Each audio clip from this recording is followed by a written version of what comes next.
Manomboka eto isika dia hiresaka mahakasika ny Lalaon'ny Nosy izay atao any amin'ny Nosy Maurice any ity Lalaon'ny Nosy ity izay miditra amin'ny andian'ny 10 sahady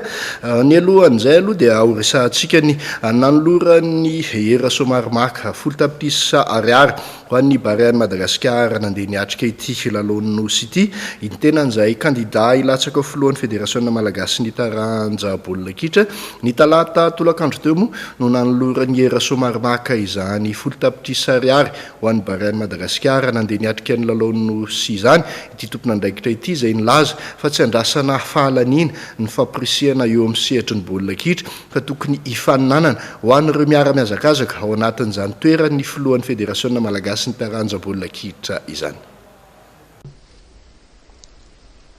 Niteraka resabe teo amin'ny tontolon'ny baolina kitra malagasy tato ato ny elanelana misy eo amin'ny fampirisihana sy ny fampitaovana ary ny fanomanana ny Barean'i niatrika ny kanina 7-10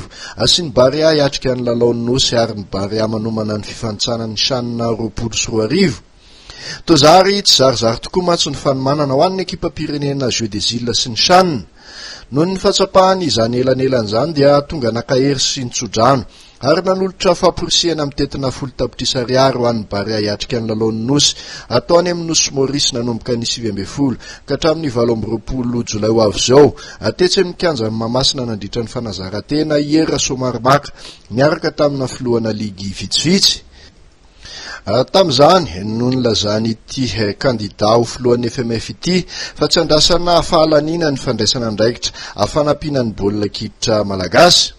Ny tenan'izay nilaza ihany koa fa tsy papaika niarahana tamin'ireo filohan'ny ligy namana no nafahana namory ireo volana tolotra ho an'ny Barean'i jeu des îles ireo. Andray fitenenana ny solotenany ekipa ka nisaotra ireo tompon'andraikitra ireo iando hampiantso atikazony sady kapteny. Ny mpilalao sy ny teknisianina izay nampanantena ahafahanao izay ho tratry ny heriny hoentina hiaro ny voninahim-pirenena ny Maurice.